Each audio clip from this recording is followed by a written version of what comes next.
Hello, welcome everyone to the UBports Q&A,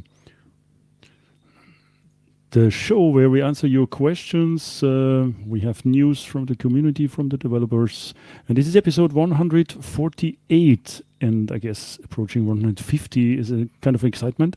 Yes. And we are streamed live on August the 31st. And it's also very exciting because the last quarter of 2024 already starts. This year has passed very quickly, at least for me. And so joining me today is Alfred. Hello. Wonderful. To note at the beginning, we will make this show a little bit shorter than usual because of severe, I don't know, temperature in Vienna, which is kind of frying our brains already. And even though it's now 9 p.m. already, the temperature outside is still insane. And We're so melting. we're We're melting a little melting. bit. So cheers to everyone that is not in the area. We really need a little bit of relief on the evening that hopefully becomes a bit cooler. So we're limiting this show to 30 minutes today, and but we still have some interesting facts and good questions actually. Yes. Cheers. I think it's right. It's time to jump right into the news and news with regards to changes that have landed in the Gits and specifically on GitLab. And there are some changes like CI fixes or Devola X23 having fixing up missing volume control in the Pulse Audio config. Some libhybris patch to add some ref counting to the underlying windowing system, so that when libhybris accesses the camera, the graphics, and depending on whether it's running on Wayland or not even on Wayland at all, then it doesn't necessarily cause trouble when unloading the windowing system.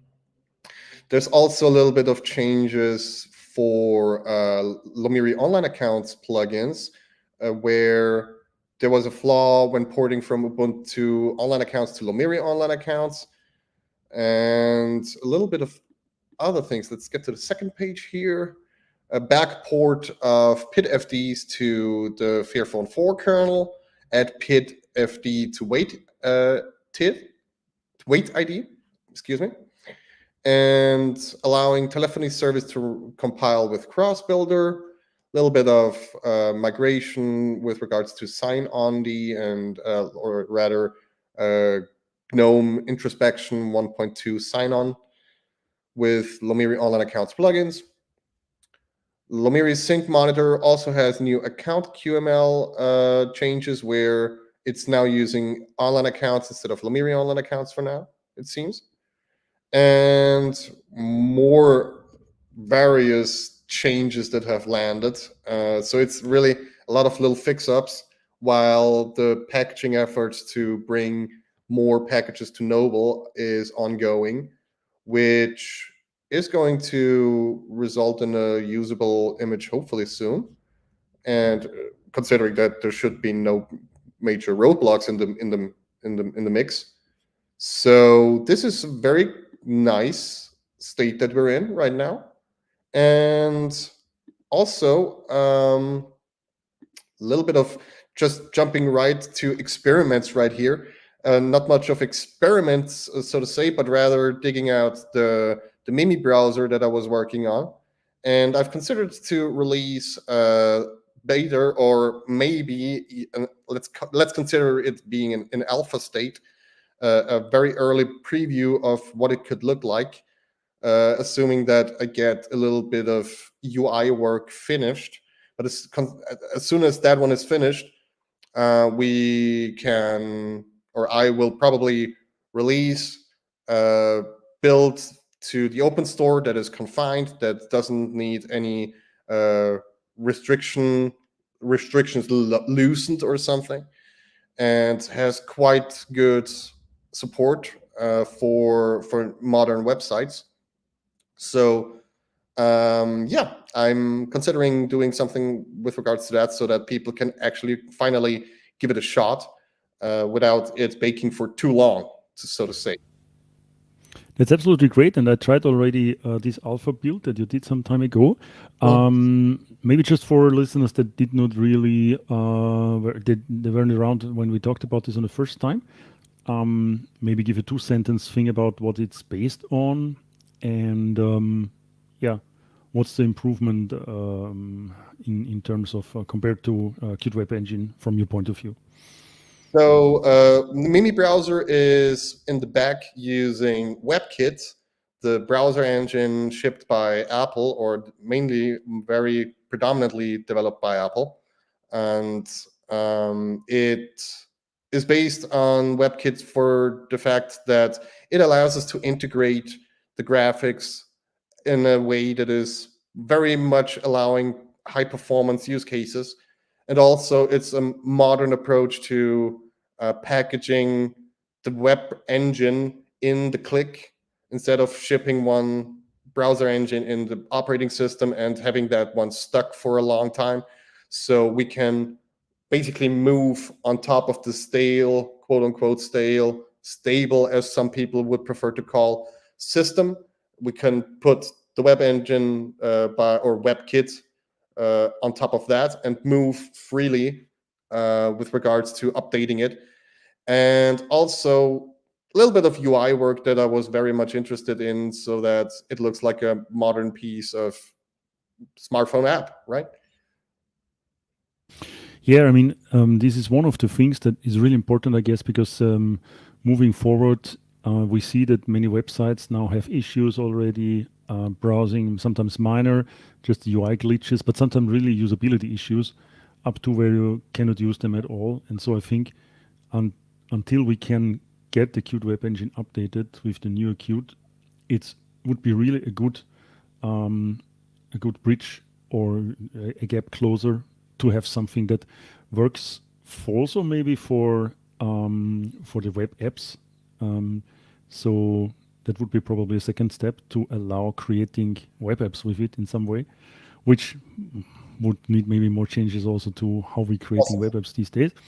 But anyways, very promising. So yes, please, guys, if you see this popping up in either the testing channels, Q&A, QA channel, or somewhere on the UbiWorks main channels, give it a try and give Alfred some feedback what you think, if it's already in usable state or what needs to be done, that you would consider it as useful for daily work.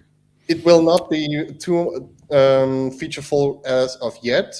Video playback is not very much integrated at the moment, and I would like to ensure that the hardware acceleration is also working. But I'm happy with releasing something that quote unquote works well enough for some less resource intensive websites right now, or websites that you can't even access with the current browser with Morph. So yeah, so I will list a few roadblocks and a few changes that still need to be done, but it shouldn't stop there. So and also help is very much appreciated. Uh, I will very much appreciate anyone helping with code changes.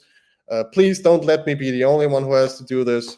Let's see what we can do, and let's get a new browser up and running.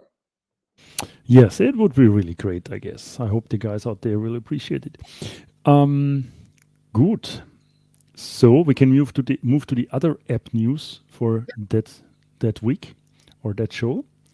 And as usual, we are grabbing basically the applications from the Open Store that have been either updated or have been uploaded as new.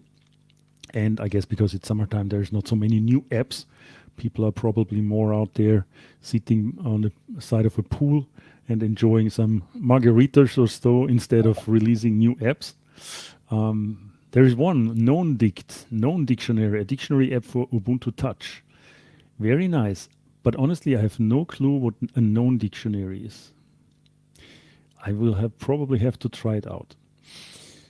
And then there are updated apps. Nymea app again. Nymea client application for your home automation and um, device, how to say, Internet of Things inter management. internet, your personal Internet of Things thingy.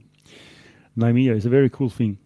already around since the beginning of Ubuntu Touch, I guess, because I saw this already very early.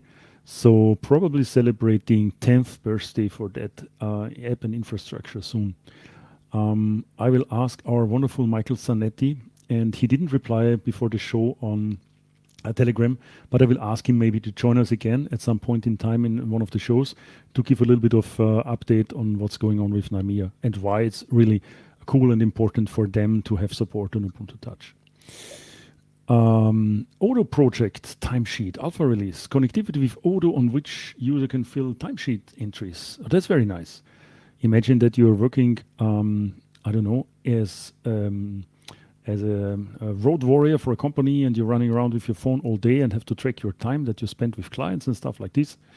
You could basically do this now from your phone. You don't have to power up your PC to fill in timesheets. For the Odoo CRM and ERP system, basically.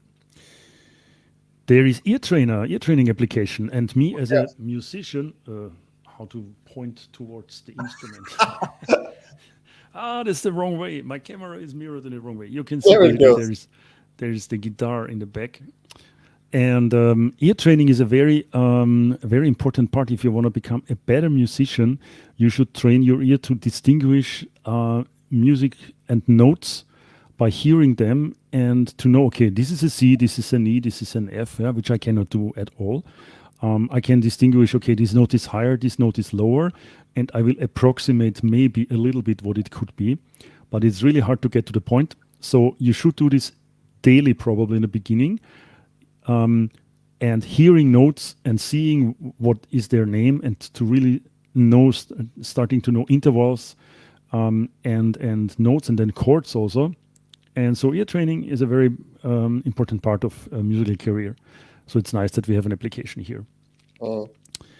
Okay, there we have Delta Touch, messaging app where your existing email account powered by Delta Chat Core. Yes, Delta Chat was this interesting endeavor where you basically chat via emails. It sounds a bit weird, but basically an email is just a transport container for the chat message, which is completely encrypted, of course. Yeah, why not? It's a little bit of, I don't know, still strange to me that you would use an email system, but basically, yeah, it could work with any mailbox. Everybody has mailbox. It's decentralized. So yeah, it's encrypted. It's end-to-end encrypted. Why not? I never tried it, honestly, but Delta Chat is really a cool thing, actually. Then we have Rockwork, the Ubuntu Clockwork for your Pebble smartwatch. I really pray that the Pebbles are still alive because hardware is aging. Yeah, but it seems that we have still users with Pebble smartwatches out there, and yeah, there is your app if you want to pair it with your Ubuntu Touch phone. The next one, very important for Alfred, I quit. Help to stop smoking. Yes. And by the way, there is a comment. I have to show this actually here on the live chat. Delta Chat works surprisingly well, and here is a big shout out to Alan Pope, who was actually one of the core people in Ubuntu times, in Ubuntu Touch times at Ubuntu. Let's name it like this, and who really I appreciate Alan when you're around because you have so much positive energy and liveliness, and it's always nice to hear from you, Alan. I hope you stop by now and then and see us chatting about this wonderful operating system that you have helped to create back then. Thanks very much. And yeah, Delta Chat works surprisingly well. That's good to know. Yeah, maybe somebody wants to try it. I really like this one. You're too kind. That's a lot of flowers put in your hands. At least you didn't get the flowers in your face, Alan. And I remember we were sitting in this strange bar in Brussels on the Fosdem on this first floor. It had 1.30 meters or so height from ceiling to bottom, and we were sitting in these small chairs and drinking beer, and it was a really lovely evening. Thanks, Alan. Oh my gosh. MS Fish, companion application for your smartwatch. What is MS Fish? I don't know.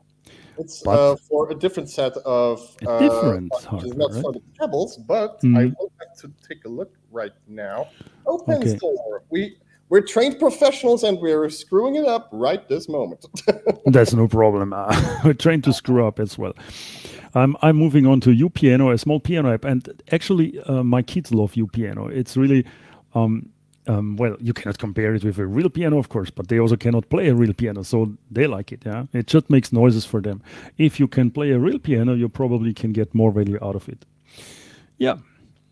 So wonderful. These are the updated apps of that week. Amazefish, right now, just to Yeah, add yeah. to that, Amazefish is a companion app for Amazfit BIP, Core, Mi Band 2 and 3, and GTS, Ah. Pinetime, Infinitime, Bangle.js, and Asteroid OS. Look at that. Oh, wow. There's a lot of support already. Yes, yes. Cool. Very good. All right. Okay, Lee.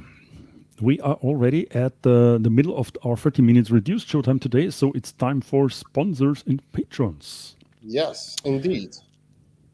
So we do have a lot of sponsors here that help us stay afloat and help us with things that we need to accomplish the mission of bringing Ubuntu Touch to more folks out there. We have Smooth, Voila, Pine64, OneStime, DigitalOcean, Netlify, Udo Community Association, Private Internet Access, Garden Associates Consulting Inc., Tixia, GitLab, Cloudron, CodeLutin, or CodeLutin, I'm not really sure, and Gandhi.net. Look at that. And we also have a very fine updated list of patrons. I will go through these tonight. So let's start with Athiel, Asmund Kaupang, Conspy, Daniel Franzak, Heather Ellsworth, JT, Kenneth Drew, Luigi 311, Marty McFly Jr., Mr. T 10001, Omegas, PK, Robin Hood, Rondarius, Spendierhose, Stephen Granger, Teffetson, Will Atwood, Lennis Roon, Jose Angelo Escura, Michael Kellner, and Anik. Look at that. Very much appreciated, and thanks a lot to everyone who has been mentioned right here this moment. Thank you So very much for your contributions. yes, And as Dalton always tend to say at this point, if you also want us to pronounce you misspell your name or mispronounce your name on a live Q&A, we invite you to come to ubiports.com/donate and make a small donation or become a patron. Then we have the chance to misspell your name as well. Either complex or easy, doesn't matter. We sometimes just don't get them right there, so forgive us. But yeah, it's a badge of honor. yeah. That's the badge of honor. Thank you for support, guys. Wonderful.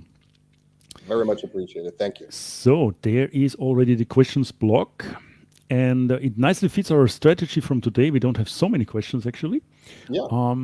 But yeah, let's see what's going on here. John Doe has the first question. I hope we know which John Doe. There could be multiple out there already. It's always the same John Doe asking questions, or did we have different John Doe? So maybe you can give yourself a number, unique one or so, that we have an easier time to. Okay. John Doe, currently Libertine is advertised as a solution for running classic Ubuntu X11 desktop apps on UT. But as far as understood, its snap packaging comes to UT should make it way easier to run normal Ubuntu desktop apps on UT. Is that correct? Okay. So, Yeah. Mr. Cortef, that's on you. Yes. So since I'm the one who's mostly spending the time on bringing snaps to Ubuntu Touch, and it's coming along very nicely to the point where considering that sometimes you have to set some environment variables for specific applications like Telegram, but when you run Telegram with X11 support, so through Xwayland, it works. It starts. You can use it in a desktop setting very much in a way that Libertine never could up till now. So Snap is very much, in my opinion, the future for bringing desktop applications to Ubuntu Touch, running those in a desktop setting. and maybe also for others. It's also brought me to the point where I've brought Pocket VMs to the Snap store, and Pocket VMs started as an Ubuntu Touch app that I started to make for a tablet with KVM, so that you can run KVM accelerated virtual machines on Ubuntu Touch. Right now, it's also available on the Snap Store, and you can install it. And it's running with the Lomiri UI toolkit, so that it looks like a native Ubuntu Touch app, stays like that, and works perfectly. And right now, I wouldn't say the second part of the question is also very important. Will Libertine become a solution primarily for classic terminal programs like Vim, GCC, and Ranger? And will people install classic desktop apps as Snap? So Libertine might not. I'm not saying it will not, but right now it doesn't look like there will be very many people who want to put the effort into it, so that Libertine could be used for command line tools. But it's there, and we'll keep on using it for as long as needed. When it turns out that snaps provide the better functionality and the better support, the better experience, then we'll probably stick with that. It's nothing is set in stone, but it's very much looking like that right now. Wonderful. Yeah, I think that's a comprehensive answer for that, and sets a bit our path where we want to go there. And also, Libertine as a container management system is really legacy in kind of ways that we would have to maintain everything again ourselves, develop it further, make it compatible with later releases.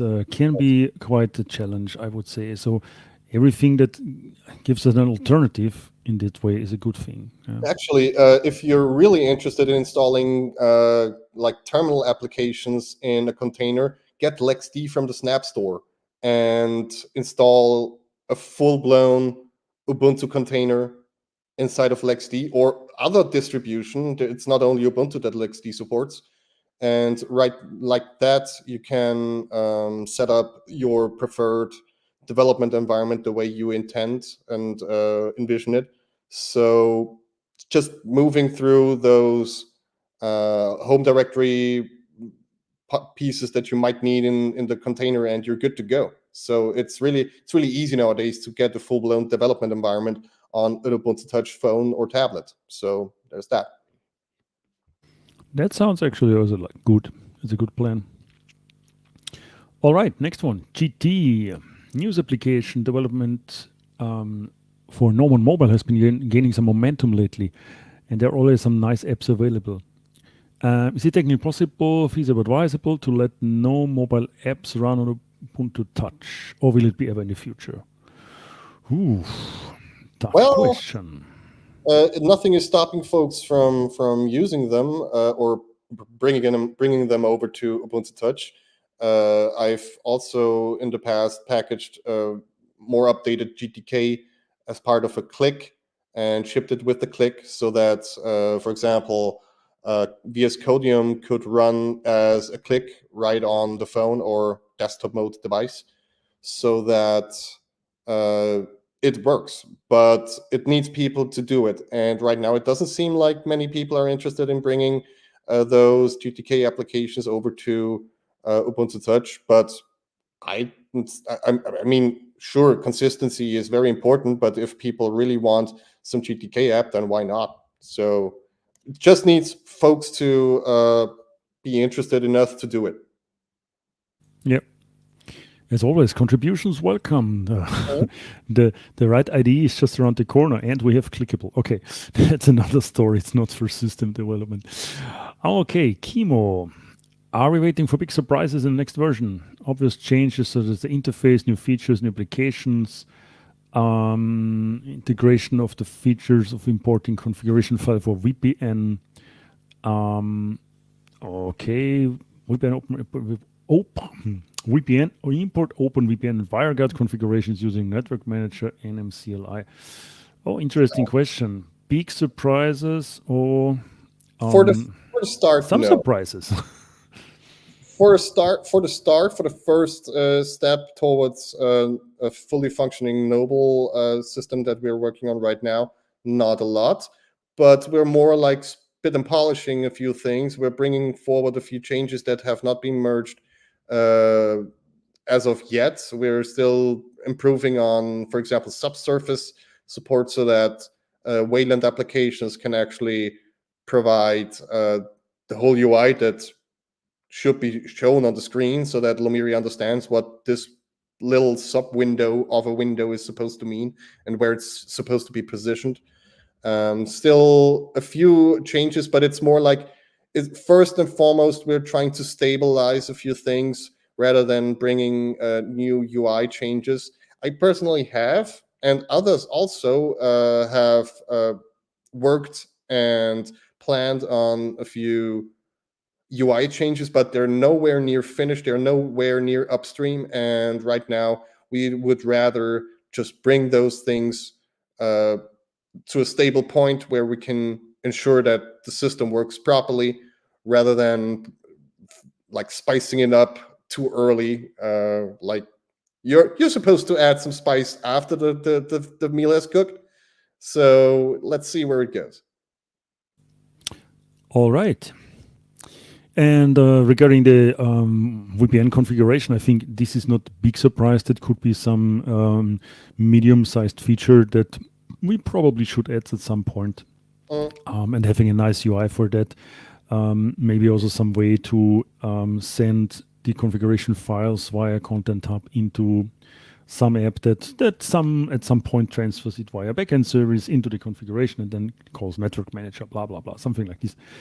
That sounds like a nice little project, and actually, yeah, would be interesting. Maybe someone picks that up. We will put it up for grabs, I guess, because it's annoying a lot of people already for some time. As VPN works surprisingly well, you just have to configure it manually at some point, or you hack it yourself with the terminal. Not very user friendly still. Okay, there are two questions from live chat. The first one already from beginning of show. Yes. So we cannot mispronounce that name very much. Stu does Linux. We could also say stew, but that's maybe a meal. So let's say stew in this case. Hello, Stu does Linux. Do you have any updated information on VoLTE development? For instance, have you been able to make VoLTE work on any handset? If so, which ones? Yeah, right. So there have been a lot of movements regarding voice over LTE for MediaTek chips specifically. So Nodkit and others have very much spent a lot of time bringing those integrations for MediaTek voice over LTE IMS services into Ophono through a plugin. And it's not completely finished yet, but it looks very promising. And I'm looking forward to getting hold of my own MediaTek device in the future just to try it out first and maybe also contribute a little bit of fixes if it's necessary. But right now it looks very promising. And having this shows that at least those devices are not going to stay left in the dust when, for example, here in Austria also, the voice over LTE switch will be flipped. So, and it's supposed to happen end of this year, I suppose, if I'm not mistaken. I got an announcement already for my handset, but interestingly, also my partner got an announcement on a Lineage device, which is a Pixel 2. And then I Googled this immediately and was thinking, how can it be that this device is not supported with VoLTE? And it's basically the following. Google sold this device never by themselves for Austria. It was sold by carriers only, but there was no direct availability to buy a Google Pixel 2 in Austria, it seems. So they don't care to support it, and there are no lists for the APNs and stuff like that, which is a small configuration file basically. So if you could somehow inject this, it would work. But no, it will not only render Ubuntu Touch devices useless for calls, it will also render quite a significant amount of Android devices that are running older Android versions and were sold in older days, will render it completely useless. So we are creating here a huge pile of electronic garbage. Just because people cannot ship 2 kilobytes of text file into an updated image. Yeah. And that's also the downside of VoLTE. It just works because your carrier wants to have it working on your device.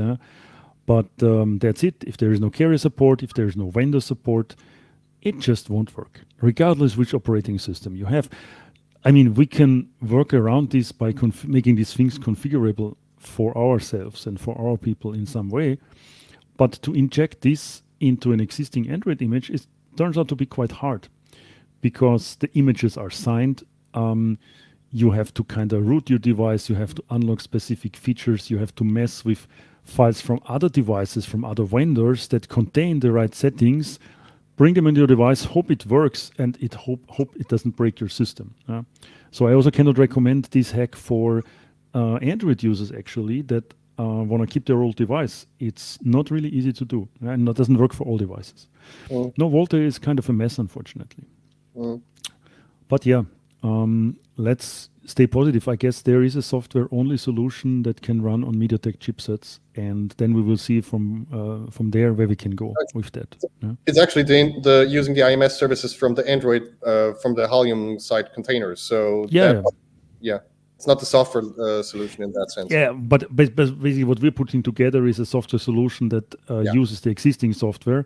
Yes. And the reason for that is because on the MediaTek chipsets, they run more of the VoLTE protocols and software stack. More of the VoLTE stack is run in software rather than in firmware, which seems to be a little bit different on Qualcomm, where you have the things in the modem and you have to interact with that. So Qualcomm is harder, but of course the design choices are, they are made. They wanted to run it more in firmware and hardware, I don't know. But we have to do it step by step. Doesn't help. All right. Good. A last one, and I like it that this one came up again for almost some years. Probably we didn't discuss this much. Well, we thought about this many times in the last 6 to 8 years, I'd say, because we always said, okay, if we are parting with Ubuntu, basically, why it should keep the name? The first thing is, in the beginning, we said, okay, we need to have the name, to have visibility, to show the connection still. It's a kind of free marketing for us because we're connected with a very strong Linux brand here. And we also have the rights to use the word Ubuntu Touch on our web pages, in all our software. We also have a way to actually give allowance to use Ubuntu Touch on packaging. For example, for the PinePhone, it was like this. To write it on a package to ship hardware that is actually labeled as compatible or usable with Ubuntu Touch. Normally we would need some agreement with Canonical, which we were able to sub-license because we got allowance. So we went quite far there with the liaison with Canonical, and I think we should still continue on this liaison. I don't see that. Probably search results would be better if we have more visibility overall. Yes. I guess we are falling out of the search results because there are no terrific news anymore. At some point when we, for example, we switched from 1504 to 1604, we got a really huge coverage. At some point our webpage had issues to deliver pages because so many people were coming there and stuff like this. Yeah. I guess it's a thing of our own marketing. If we put this a bit better out there again and try to be in the news pages, in relevant blogs, in relevant Linux shows and stuff like that, the visibility will go up again, and we will get ranked. We will become ranked higher again. I don't think that a name change makes a sense at this point because the signal to the community would be, okay, here's a breaking point. Here we break off, but the future is, well, not quite clear why and how and why now, and it creates a kind of momentum of fear. Is the project now dying? What's happening? It sounds a bit negative to me to make a renaming if we don't if we don't have to. So yeah, that's my point. I don't know, Alfred, do we want to add something? No, it sounds very much like I would describe it. So yeah, nothing to add here. Okay, very cool. Then yeah, that is actually half an hour of this a wonderful news show for today. And I guess now we can a little bit cool down outside because I feel already a little bit of cool air coming from the window. Oh. Fine. Let's hope the summer will end this year, at least in the middle of Europe. Yes. I would never have said that some 5 to 10 years ago, but let's hope these crazy temperatures go down soon. Okay, guys, thanks for watching. Thanks for being on the live stream and for all your questions. I guess we will back in another iteration of 2 weeks or, well, depending on the state of news, maybe earlier, I don't know. Maybe something very important can drop in the next 2 weeks. Okay. I'm hyping for no reason here. And so have a good evening, have a good time. Yeah. And see you around. And thanks, Alan. Have a good weekend. Yes, we will have a good weekend. Bye-bye. Thanks, Amy. Sorry I'm late. Yes, Amy, you're late. Yeah. We are closing down. I'm sorry. You can rewatch the recording, actually. Of course, this is recorded, so you can see it in a few minutes, probably. Good. Have a good one, guys. Bye, bye, bye, bye. Bye.